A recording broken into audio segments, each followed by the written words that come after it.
34 हमले, 71 मौत, गाजा में खूनी गदर।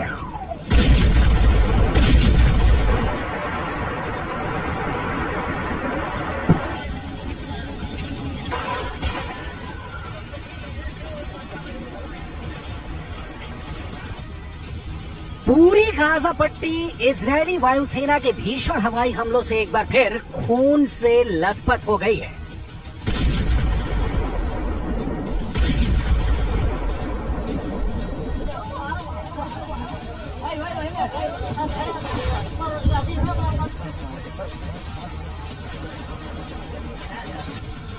महज 24 घंटे के अंदर ही इजरायल ने गाजा पट्टी में अलग अलग जगहों पर ऐसे हमले किए हैं कि देखने वालों की रूह कांप गई है।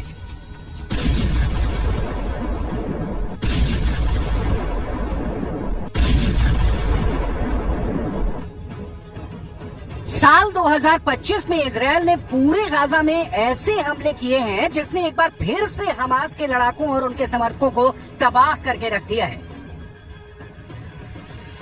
जो खबरें अरब मीडिया से मिल रही हैं, उसके मुताबिक इजरायली वायुसेना ने हमास की सफाई के लिए बहुत बड़े पैमाने पर हवाई हमले अपने लड़ाकू विमानों से किए हैं।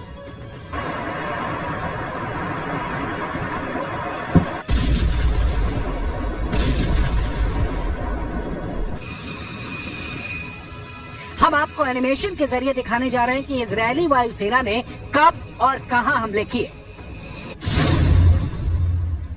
इजरायली मीडिया के मुताबिक गाजा पट्टी के अल मवासी में मौजूद एक टेंट शिविर पर इजरायल के F-16 और F-13 जेट ने सीधे हवाई हमले किए हैं।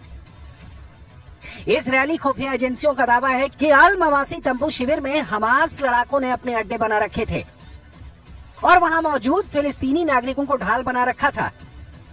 इसलिए जब हमास लड़ाकों पर इजरायली वायुसेना ने सीधा हवाई हमला किया तो अल मवासी के तंबू शिविर में काफी ज्यादा लोग मारे गए। हमास लड़ाकों के साथ साथ आम फिलिस्तीनी महिलाएं और बच्चे भी मारे गए हैं। इजरायली हवाई हमलों में 71 से ज्यादा लोगों के मारे जाने की खबर है।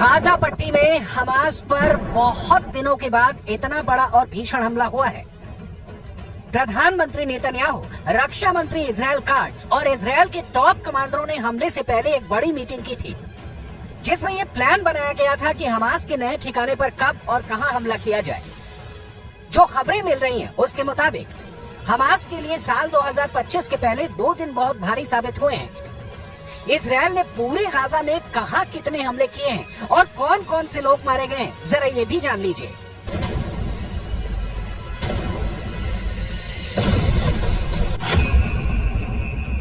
मार दिया बीजेपी, हमास को कुचल डाला।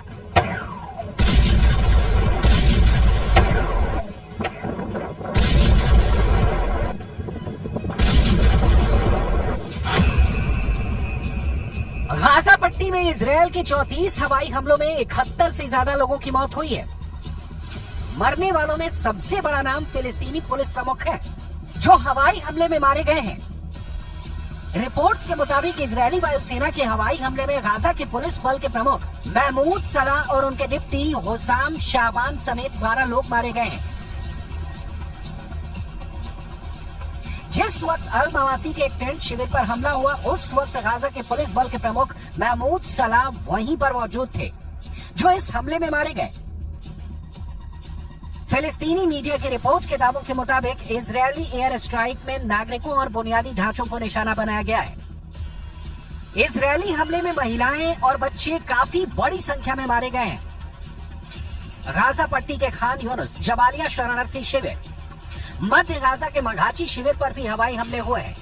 इजरायली हमलों में 2025 के पहले 2 दिनों में जान गंवाने वालों की संख्या के साथ गाजा में मृतकों की संख्या 46,000 से ज्यादा हो चुकी है।